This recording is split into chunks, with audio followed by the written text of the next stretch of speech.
on doit confirmer. C'est vrai que le match de mardi a été assez abouti, avec de l'efficacité. C'était bien de rebondir, il était temps. Et une fois que ça s'est fait, et ça a été bien fait, il faut qu'on enchaîne. On ne peut pas se contenter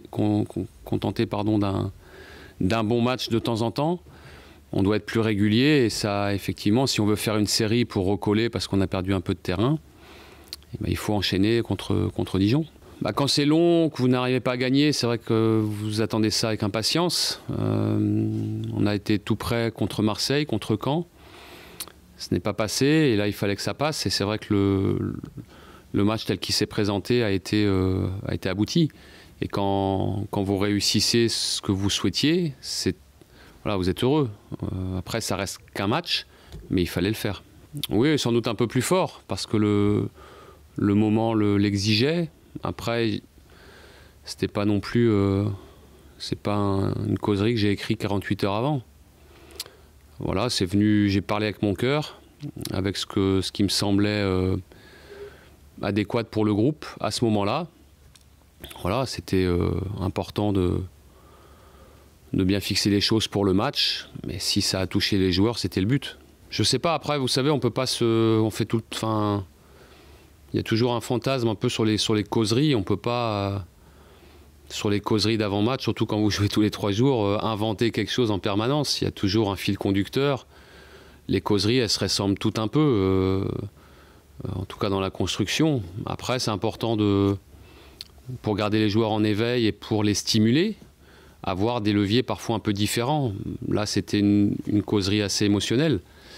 Mais on ne peut pas être tout le temps sur ce registre-là parce que là, c'est le moment et l'importance du match qui l'exigeait. Après, il faut que les joueurs soient réceptifs aussi à ça.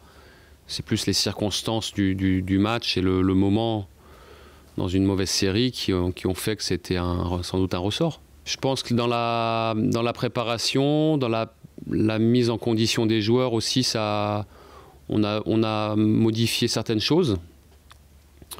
Juste dans la prépa d'avant-match, dans le discours et dans l'alerte aussi que l'on répète aux joueurs. Après, je crois que c'est aussi eux qui ont pris conscience que de réussir des entames, c'était quand même mieux. Mais c'est vrai que l'entame de match est toujours importante. Si on peut vraiment démarrer fort nos matchs, c'est bien. Oui, là-dessus. Après, je trouve que là-dessus, le groupe a toujours été lucide. Quand j'échange avec les joueurs, voilà, les joueurs sont lucides. Alors parfois, ils n'ont pas toujours réussi à mieux faire, à faire ce qu'ils voulaient. Mais là, on est sur le bon chemin. Il faut persévérer parce qu'on peut pas, encore une fois, on peut pas se contenter de faire des choses bien qu'une fois de temps en temps. On a vraiment on l'a fait sur tout le début de saison. On a été régulier. Et là, il faut qu'on retrouve cette régularité. C'est un match à l'extérieur, c'est pas tout à fait pareil parce que de toutes ces équipes-là, c'est sans doute la plus joueuse. C'est vraiment une équipe qui joue bien, qui a l'expérience de la Ligue 1 maintenant, des joueurs qui se sont mis au niveau, qui ont appris. C'est une équipe qui joue bien, qui attaque, qui se livre, qui est dangereuse. Mais ça donne des matchs aussi intéressants, qui ne sont pas des matchs fermés. C'est pas du jeu long, deuxième ballon en permanence. Ce qu'on a pu voir, après, chaque équipe joue comme elle le souhaite, mais je trouve que Dijon montre vraiment un beau visage. Mais par rapport au contexte, on se dit que c'est peut-être plus facile d'être mobilisé sur Marseille, Saint-Etienne, Lyon, tout ça, que ces équipes-là. On a montré qu'on était mobilisé à Caen. Après, ça n'a vraiment pas souri. Mais je crois que les joueurs s'étaient donné les moyens de faire quand même un match intéressant. Là, c'est sûr que l'on veut enchaîner. Alors, c'est encore un déplacement. Les conditions météo seront sans doute difficiles. Il faut en tenir compte, mais on doit l'anticiper et voilà, faire vraiment un match très plein, un gros match. Après, on aura une semaine complète pour préparer l'avenue de Strasbourg. Oui, parce que ça va créer de l'émulation. Des joueurs qui étaient un peu moins utilisés ont montré qu'on pouvait compter sur eux et c'est une excellente nouvelle. Après, on dit souvent que les absents ont tort, les absents n'ont pas tort. Les circonstances ont fait que certains joueurs n'étaient pas là, soit parce qu'ils étaient suspendus, soit blessés, soit parce que j'ai fait d'autres choix qu'ils ont démarré sur le banc. Mais dans une saison, c'est important d'avoir un groupe compétitif et que certains qui avaient moins joué montrent qu'ils sont présents, qu'ils sont performants, qu'ils sont efficaces. C'est une très bonne nouvelle pour nous. Oui, à l'instant T, mais c'est à l'instant T, mais une saison, c'est très très long et un joueur qui tient la forme toute une saison sans flancher, c'est très rare. Là aujourd'hui, il y a des joueurs qui ont très très bien démarré, qui sont un petit peu moins bien actuellement. Il y en a d'autres qui ont un peu moins joué quand l'équipe tournait bien et qui maintenant ont aussi leur mot à dire. Ça fait partie des fluctuations dans une saison et pour un joueur et pour une équipe. Mais je considère que c'est plus un atout qu'un problème pour moi, évidemment. Je ne suis pas là-dedans. Je gère à court terme parce que les matchs s'enchaînent et que tous les matchs sont différents. Préparer Saint-Étienne, c'est différent de préparer Dijon. Et préparer ensuite Strasbourg sera différent de Dijon. Voilà. Encore une fois, le plus important, c'est que les joueurs soient performants, que ça crée de l'émulation dans le groupe et que ça mette tout le monde en alerte. Vous savez, quand je vois des joueurs qui étaient ou sur le banc ou en tribune mardi et qui, après le match, quand ils viennent au vestiaire voir les autres, sautent dans les bras de ceux qui ont réussi, c'est plutôt une bonne nouvelle. On va s'occuper de Dijon déjà. Après, c'est sûr qu'il reste quelques matchs pour refaire le retard. On a perdu des points en route, comme l'année dernière. Maintenant, j'espère qu'on en aura le maximum pour se rapprocher des 30 points à la trêve. Écoutez, je sais pas, parce que j'ai pas du tout écouté ou entendu les déclarations d'après-match. Quand je revois les matchs, je les revois sans le son, sans les commentaires, sans les interviews. Donc je sais pas trop ce qui s'est dit. Dès la fin du match, moi j'ai basculé dans Dijon. Ce que je peux dire en tout cas, c'est que la relation est bonne et que je crois qu'on fait un travail d'équipe. L'entraîneur n'est rien sans ses joueurs et les joueurs ont besoin d'un staff avec l'entraîneur pour les guider, les conseiller, les emmener, parfois les protéger, parfois leur tirer les oreilles aussi, ça fait partie du jeu. Je trouve qu'il y a vraiment une très très bonne entente. Et si les joueurs ont ressenti le besoin d'exprimer leurs sentiments après ce match, c'est je pense parce que le match était important pour tout le monde. Et parce que je pense qu'ils ont conscience que voilà, qu'on joue tous le jeu, qu'on est tous unis, qu'on est tous forts. Et que quand ils jouent à ce niveau-là, on est tous très heureux de ça. Voilà, c'est un vrai travail d'équipe. L'entraîneur est toujours comptable par rapport aux résultats. Et évidemment, quand il y a une longue série qui n'est pas bonne, c'est toujours problématique. Au-delà de mon cas personnel, je crois que c'était aussi l'avenir de la saison du groupe, du vestiaire. Tous les joueurs qui n'étaient pas concernés par le match, tous les blessés et suspendus étaient au vestiaire avant le match parce qu'il y a des moments dans une saison qui sont encore plus importants que d'autres. Ça montre aussi l'implication du groupe et ce n'est pas parce que l'équipe perd parfois, se rate parfois, qu'elle n'est pas dans l'état d'esprit ou qu'elle n'a pas envie de bien faire. Voilà, toutes les journées, il y a des équipes qui se ratent.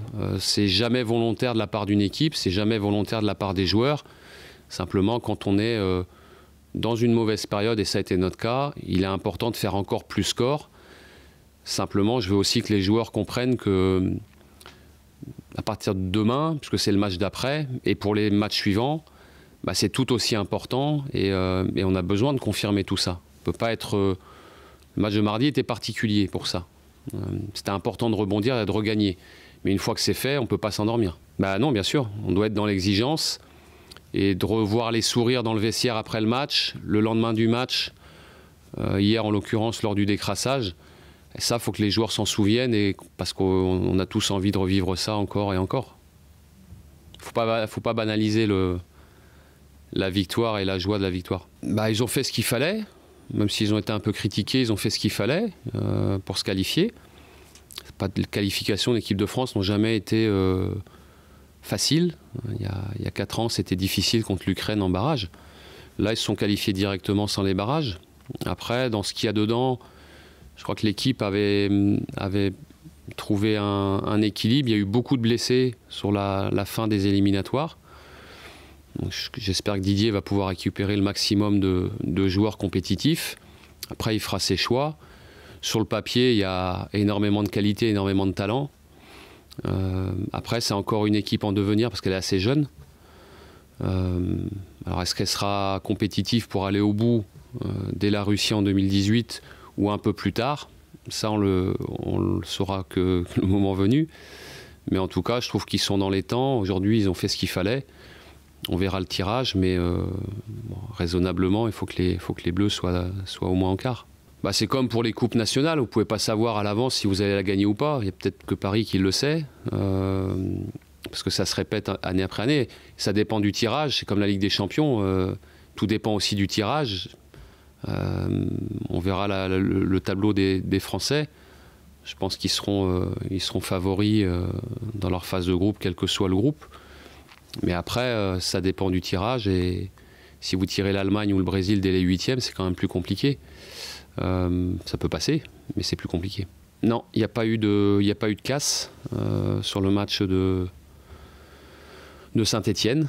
Donc à part Igor Levchuk qui est encore trop juste, Olivier Verdon qui est en reprise et Gaëtan Laborde qui a enlevé sa botte de protection parce que l'examen qu'il a passé mardi est bon, la consolidation est bonne, donc il va pouvoir continuer sa reprise. Il devrait pouvoir reprendre le vélo d'ici une quinzaine de jours. Et dans la foulée, si tout va bien, continuer notamment au moment de la coupure, reprendre la course. Non, ça va, c'est pas méchant. Il a pris un coup, mais non, il n'y avait rien de méchant le concernant.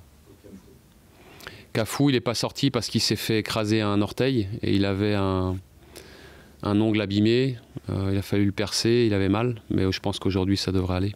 Bah, déjà la saison dernière, j'ai pas pu le voir une seule fois à l'entraînement parce qu'il avait sans arrêt des pépins. Il a démarré encore avec des pépins cette année et puis ça s'est calmé. Ça s'est réglé et il a intégré le groupe il y a 3 semaines, un mois, assez régulièrement. Puis il a tout de suite montré des choses intéressantes. C'est un milieu d'attaque, plutôt un joueur d'axe qui peut jouer côté. Aujourd'hui, on l'utilise un peu plus côté parce pour jouer dans l'axe, c'est un peu plus difficile quand on débute. Mais c'est un joueur qui sent le foot, qui est altruiste, qui est dynamique, qui va vite, qui sait dribbler, qui sait passer. Un joueur assez complet. Après, ça reste encore un jeune joueur qui a des choses à montrer. Mais que ce soit lui, que ce soit Aurélien Tchouaméni, qui était aussi dans le groupe 19e, sont des éléments d'avenir. Il y en a encore d'autres qu'on verra, je l'espère, semaine après semaine. Ils sont déjà avec nous à l'entraînement. Mais je suis content que les plus jeunes puissent aussi créer de l'émulation dans le groupe, apporter de la fraîcheur, apporter leur jeunesse, leur insouciance. Je crois que dans une période difficile en termes de résultats qu'on a eus, ils nous ont apporté sur l'entraînement beaucoup de dynamisme. Et ça, c'est important. Et puis je rappelle que ça fait partie de la tradition des Girondins d'ouvrir la porte à ces jeunes et on continue à le faire.